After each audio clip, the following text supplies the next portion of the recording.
한 30대 고인의 장례식에서 발생한 사건입니다. 30대 고인, 젊은 나이에 사망을 한 만큼 유족과 측근들은 깊은 슬픔에 잠겨 있었습니다. 그런데 장례식장 한쪽에서 아주 큰 소리가 나기 시작을 하는 거예요. 뭔가 하고 들어봤더니 유족과 그 장례식장 직원 간에 막 목소리가 커지더니 몸싸움까지 발생을 했답니다. 그리고 나서 유족 측에서는 막 이렇게 소리를 질렀대요. 반지가 다르다고, 반지가. 아니 갑자기 장례식 하는데 반지요? 무슨 소리예요 이게? 이게 지금 반지가 뭐냐면은 고인의 유품이 원래 그 반지가 있는데 이 원래 있던 반지가 없어지고 엉뚱한 반지가 이제 손에 채워져 있더라는 거죠. 아, 그 염할 때 그 반지 같은 거 이렇게 일단 뺐다가 다시 껴드리잖아요. 그렇죠. 그런데 이게 지금 엉뚱한 다른 반지가 이렇게 끼워져 있더라는 겁니다. 먼저 이 장례식장이 어떤 장례식장인지 좀 설명을 드리자면은 지난달 22일 대전에서 한 30대의 망자가 막 30대입니다. 30대의 장례식이에요. 그러니까 젊은 나이에 사망한 만큼 정말 유족들은 정말 슬픔이 어마어마하죠. 막 그래서 장례식장에 진짜 오열이 끊이지 않고 이랬는데 이 와중에도 굉장히 좀 불순한 생각을 가진 지금 그 장례식장 그 직원이 있었습니다. 50대 남성인데 예? 이 고인이 시신을 이제 아마 염을 하느라 이렇게 체크를 했던 모양입니다. 그러면서 고인이 착용하고 있던 이 반지에 욕심이 생긴 것으로 지금 보이는 상황입니다. 아니 그러니까 그 직원이라는 사람이 다른 것도 아니라 고인의 반지를 노린 거예요? 네, 그렇습니다. 바로 장례식장에서 근무하던 이제 50대 직원이었는데요. 이 직원은 장례식장에서 그 시신을 깨끗하게 닦아주는 그 염을 하는 직원으로 이제 보였습니다. 예? 이 직원이 고인이 이제 가지고 있던 귀금속 중에서 네 번째 손가락에 끼고 있던 반지가 이제 눈에 띄어서 훔치기로 이제 결심을 하고 실제로 훔쳤습니다. 그리고 나서 이제 또 해서는 안 될 행동을 또 하나를 했는데요. 어떻게 했어요? 이거를 이제 훔친 다음에 이제 다른 어떤 금은방에다가 이제 팔아버린 겁니다. 예?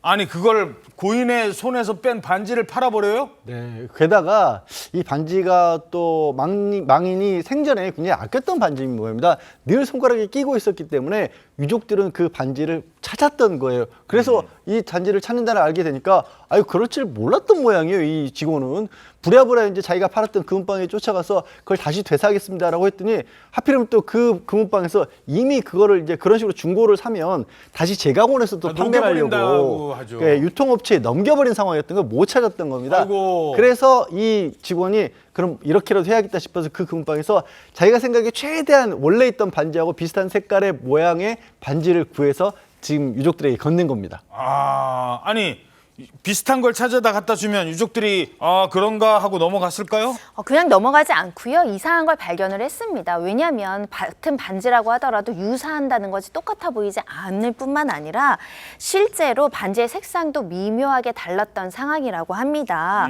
최대한 유사했다라고 생각하지만 사실 유족들은 이거 아니다라고 이제 느끼고 바로 장례식장을 찾아가서 이 반지 어디 있느냐 계속 추궁을 하기 시작했고요. 이 과정에서 유족과 이 직원 간의 몸싸움까지 벌어졌습니다. 야, 얼마나 화가 나요. 그 유물인데.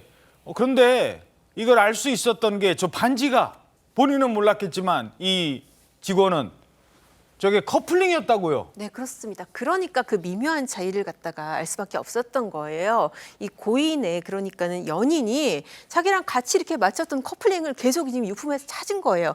그런데 지금 뭐 돌려받았다고 한 반지가 보니까 이게 딱 보면 다른데 알죠. 딱 보면 예. 아는 거죠. 아무리 비슷한 거를 갖다가 맞췄다고 해도 다른 거를 바로 알고 지적을 한 겁니다. 그러니까 이 50대 직원도 결국은 아 내가 지금 이렇게 해서 팔아치웠다라고 본인의 잘못을 시인을 했고 그래서 이제 가공업체까지 다시 찾아갔어요. 그런데 다행히 이번에는 뭐 녹이거나 없애지 않았던 모양입니다. 그 직전이었는지 그래서 이 자기가 팔았던 그 고인의 반지를 되찾아서 다시 유족한테 건네줬다고 합니다. 이야, 다른 때도 아니고 장례식 같은 경우는요. 이 갑작스런 이런 사망이나 이런 거 당하면 유족들 정신이 없거든요. 이런 틈을 노려요.